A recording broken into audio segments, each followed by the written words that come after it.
It is 1964. Malawi is celebrating its hard-fought independence from British colonial rule.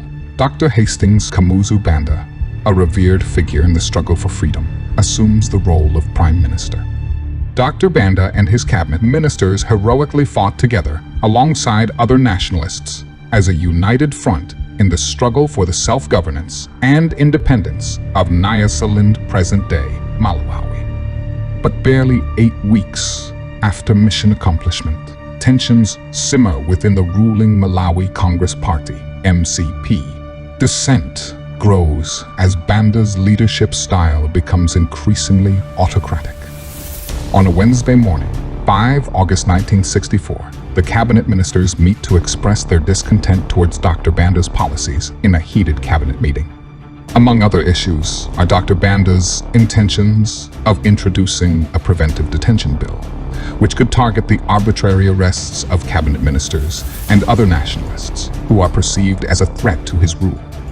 Colin Cameron, the only European member of the cabinet, resigns the same day in protest to the proposed bill. I consider it was right and essential that I leave Malawi at this stage.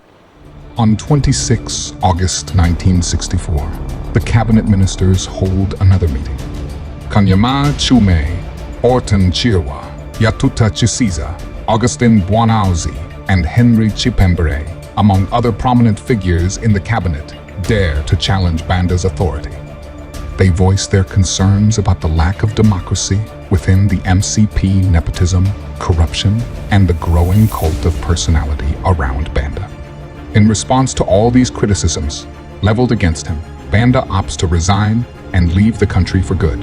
Since resignation was not actually what the ministers anticipated, but rather an overhaul on his policies and the way he ran state affairs, they refused to accept his resignation. Eventually, Dr. Banda reverses his decision and asks the ministers to put all their concerns in writing. The next day, the cabinet ministers compile a document called the Kuchaway Petition, presented by Kanyama Chume.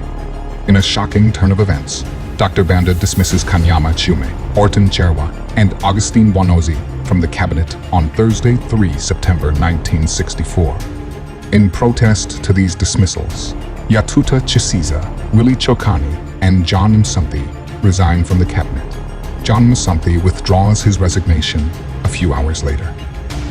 Masauko Chipembere, the Minister of Education, who was in Canada attending government duties at the time, eventually cuts short his trip and returns back immediately on 9 September 1964. He also resigns from cabinet and parliament at Zomba. The ex-ministers plan to launch another political party that would oppose Dr. Banda's MCP. Dr. Banda plots arrests of the ex-ministers, calling them rebels to his democratically elected one-party government. Most of the ex-ministers like Yatuta, Orton, Chirwa, Kanyama, Chuame, and Chipembere flee into exile.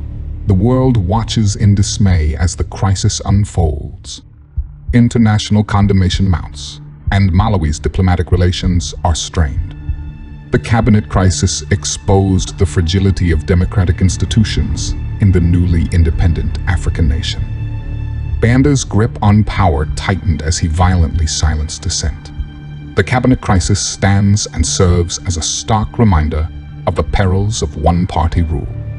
Henry Masako Chipembere wrote, "History takes long to declare its verdict. The villains of today may be declared saints tomorrow. It may be after their death." In the years that follow, Malawi continues its struggle for democracy and pluralism.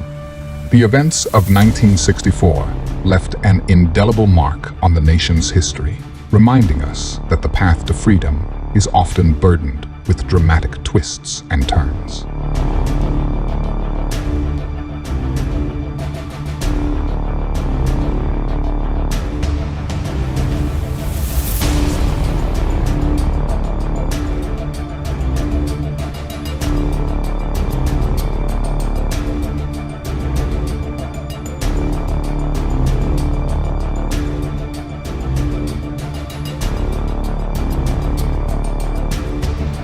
Would you describe Malawi as a democracy today? Certainly not. Certainly not. Mr. Cameron, what are your own plans for the immediate future? To go back to Scotland and then settle down there for the time being.